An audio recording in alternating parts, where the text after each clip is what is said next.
Being nice is costing you more than you think. Not because niceness is bad, because there's a version of niceness that isn't actually niceness at all. It's fear, dressed up as politeness. And the people around you, whether they know it consciously or not, can feel the difference.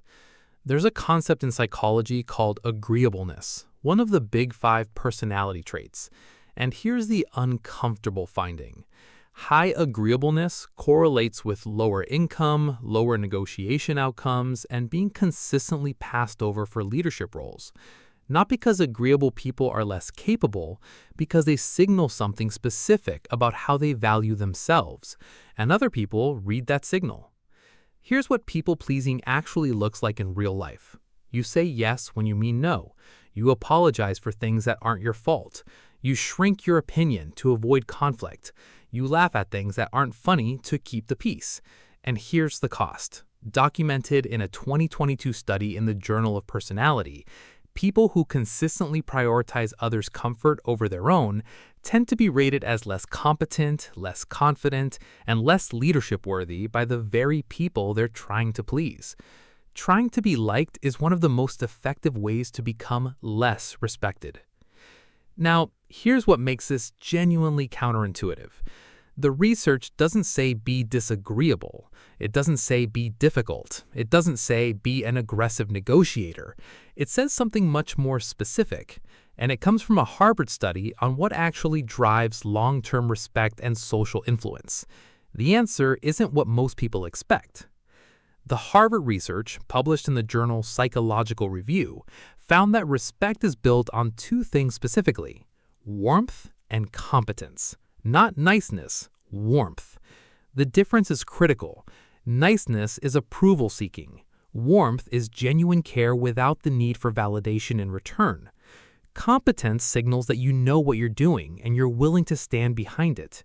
The people who earn lasting respect combine both. They genuinely care about others and they hold their position under pressure. The people who only have niceness, warmth without the spine, get liked briefly and respected never. There's a famous experiment by social psychologist Robert Cialdini. He found that people who open negotiations by making a concession immediately, before any pressure is applied, are consistently rated as weaker and less trustworthy than those who hold their opening position. The concession was read not as kindness, as insecurity. The person who holds their position with calm, not aggression, just calm, is trusted more, respected more, and ironically, liked more in the long run. Holding your ground isn't aggression, it's information. It tells people who you are. So what does this actually look like in practice? 3 specific shifts backed by the research.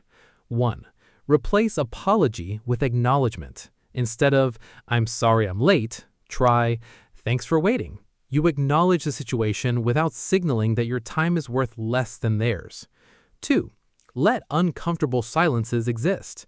Research from Columbia Business School shows that people who are comfortable with silence in negotiation and conversation are consistently perceived as more confident and authoritative by the very people they're trying to please.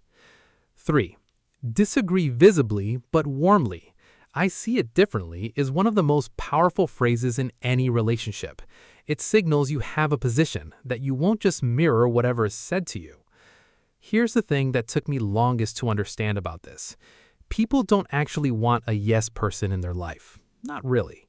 They want someone whose yes means something, whose opinion is genuine, whose agreement you earn rather than receive automatically.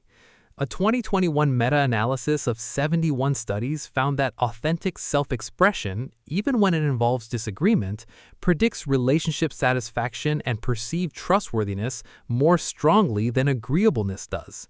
Your yes means nothing if you never say no. You've been taught that being nice keeps relationships. It does, the wrong kind. Real respect, the kind that lasts, comes from people knowing exactly where you stand. Not because you're difficult, not because you're cold, because you're honest, because you hold your ground, because your warmth is real and not a performance. Stop performing niceness. Start practicing respect for self.